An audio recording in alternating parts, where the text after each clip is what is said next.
heshima muhimu. Rais amewaambia, mimi nasisitiza, nitamalizia hapo, sitaki kuchukueni muda wenu mrefu. Teueni mgombea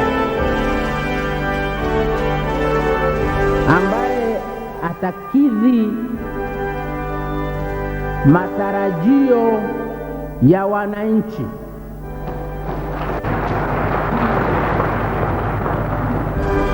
Hata matarajio yako wewe mpiga kura. Tuteni mgombea ambaye atakidhi matarajio ya Watanzania. Watanzania wanataka mabadiliko.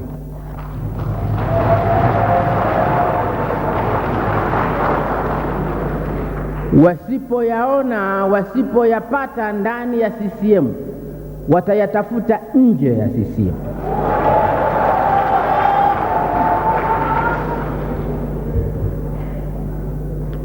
Watanzania kuna mambo wanataka uongozi wa awamu ya 3 uyafanye, mengi tu. Mimi nitataja machache, mengi tu, lakini nitataja machache yatawatosheni.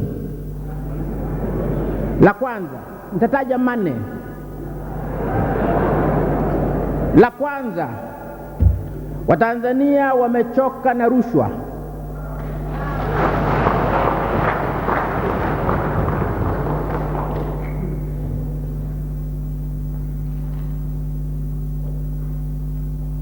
Wajumbe wa zamani wa halmashauri kuu ya taifa watakumbuka nimelipigia kelele jambo la rushwa ningali mwenyekiti wao hapa Dodoma. Nilipiga kelele kiasi kwamba waziri mkuu wa wakati huo alikwenda kwa rais. Alikuja kwako ndugu rais, kuja kutoa hati yake ya kujiuzulu.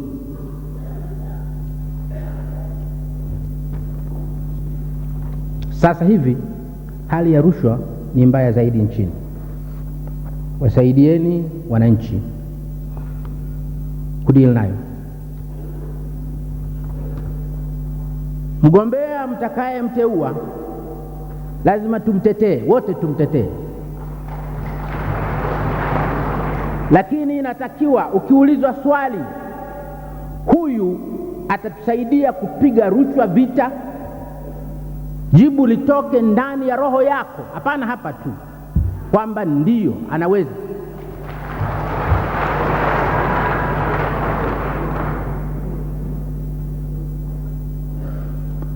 La kwanza. La pili, nchi yetu maskini. Nchi yetu hii ni maskini. Wakulima wetu, wafanyakazi wetu maskini. Nchi hii bado ni nchi ya wakulima na maskini ambao ni wakulima na wafanyakazi ambao wote ni watu maskini. Nchi hii haijawa ya matajiri. Chama hiki hakijawa chama cha matajiri.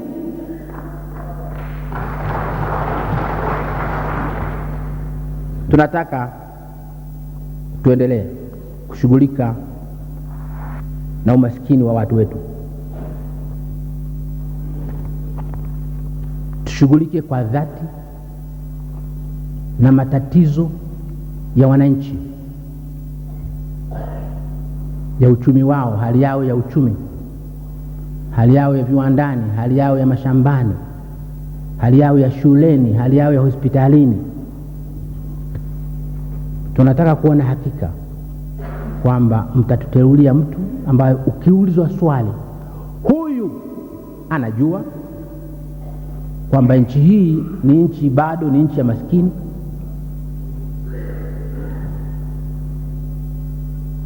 kwamba nchi hii bado ni nchi ya wakulima na wafanyakazi. Anajua hivyo, uweze kumjibu yule anayekuuliza hivyo kwa moyo wa dhati kwamba naam, huyu anatambua hivyo.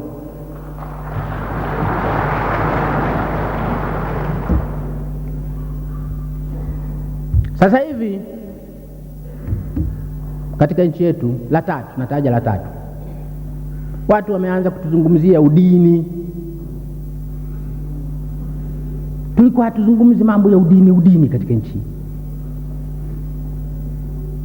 hata kidogo. Tulikuwa hatujali dini ya mtu, anayejua mwenyewe dini yake basi.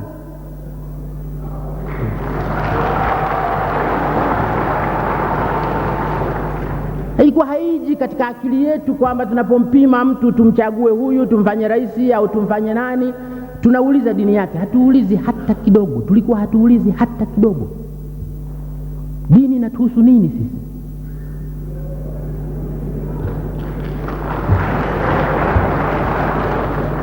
Zamani katika kuhesabu watu hapa Tanzania, katika kuhesabu watu wakati wa mkoloni, siku ya census, swali lilikuwa linauliza dini ya mtu. Tukasema sisi hatujengi misikiti, hatujengi makanisa, hatujengi mahekalu. Hili swali la dini ya mtu tunaliuliza kwa nini?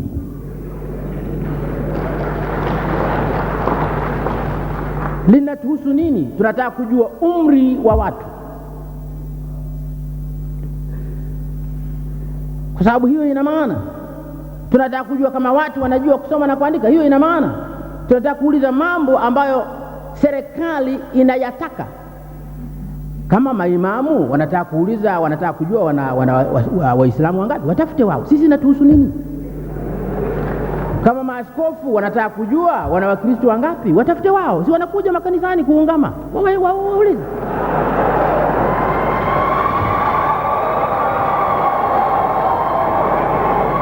Sisi inatuhusu nini jambo la dini? Hata tuulize watu, wewe dini yako nani? Inatuhusu nini sisi?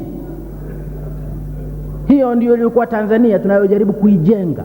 Sasa watu wanazungumza dini, udini bila haya, bila aibu. Wanajitapa kwa udini.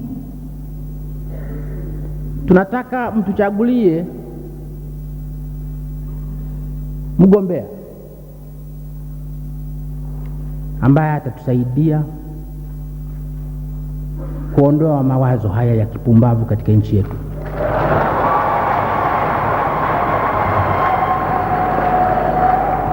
Na ukiulizwa na wananchi wa Tanzania kwa dhati, mnadhani mgombea huyu analiona hilo kwa uchungu kama mnavyoona nyinyi, mseme ndio. Uweze kujibu kwa dhati kabisa kwamba ndio. La mwisho nilisema nitataja mane tu. Nilikuwa New York mwaka jana. Yuko mwenzenu mmoja, Gertrude Mongella, sasa hivi ni katibu wa kina mama wa mkutano wa kina mama utakaofanyika Beijing. Gertrude alinikaribisha chakula jioni katika flat yake hapo New York. Akakaribisha jamaa wengine nikaona nao pale.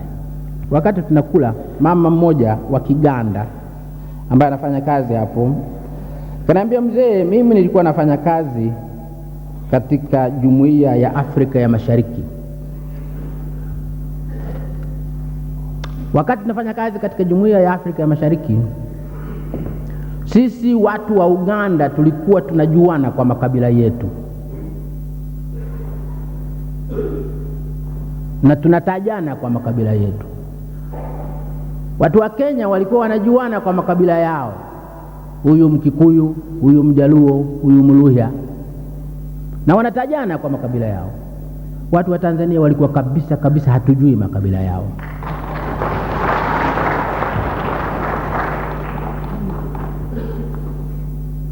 Nilimwambia yule mama, ni wakati huo mama. Nilimwambia ni wakati huo, sio sasa. Sasa Watanzania wanaanza kuulizana makabila. Wanafikiri ni jambo la maana sana kujua kabila la mtu. Mnataka kutambika?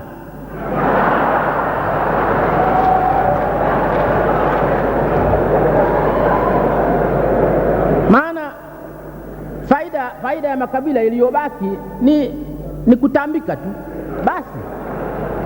Lakini hasa ina maana gani nyingine? Katika nchi ya watu wazima kabila lina maana gani nyingine?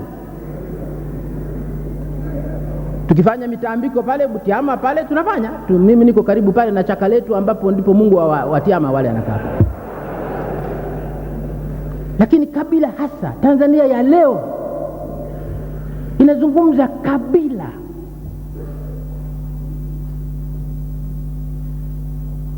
Wazungu wale waliotutawala wana mataifa makubwa makubwa yametawala dunia.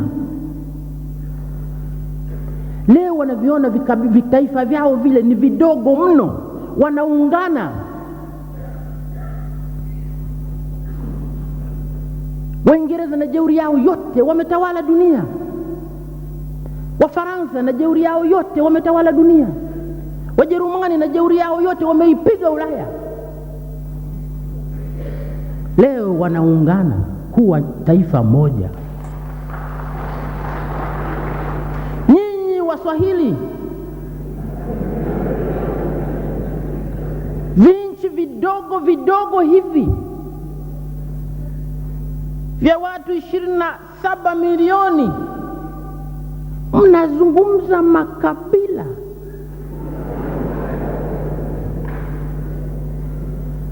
Mnazungumza lugha ya makabila.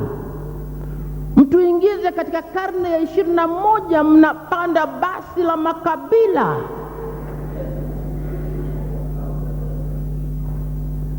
Lakini tumeanza kuzungumza ukabila.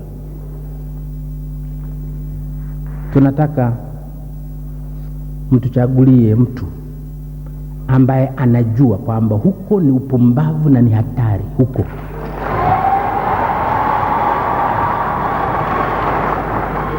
Hatuwezi lugha ya ukabila hatuwezi kuzungumza. Wenzetu wanatushangaa.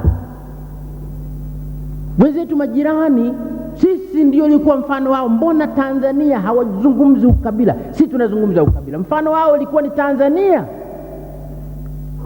Tunataka kuwaiga majirani zetu katika hilo. Tunataka kusema Kenya wanazungumza makabila na sisi tuzungumze kabila, kwa nini? Tunasema Uganda wanazungumza makabila na sisi vile vile tuzungumze ukabila, kwa nini? Tunasema Rwanda na Burundi wanazungumza makabila na sisi tuzungumze ukabila, kwa nini? Tunasema hivyo wa Tanzania bila haya. Kabila si jambo la kuonea haya. Kabila linakuwa ni jambo leo unaweza kusema katika basi unajitapa ukabila. Tunataka mtuteulie kiongozi anayejua hivyo, atusaidie. Ndugu wananchi, ndugu mwenyekiti, mimi mliniomba nije kusaidia. Nilikubali kuja kusaidia. Kwa nini? Kwa sababu hiyo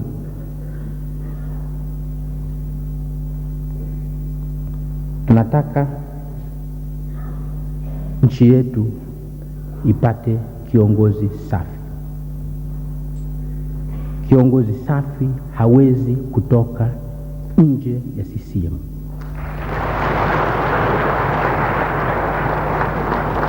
Nyinyi wapiga kura mnaweza kutupatia kiongozi safi kwa kura zenu. Basi tupatieni kiongozi safi kwa kura zenu. Asanteni sana.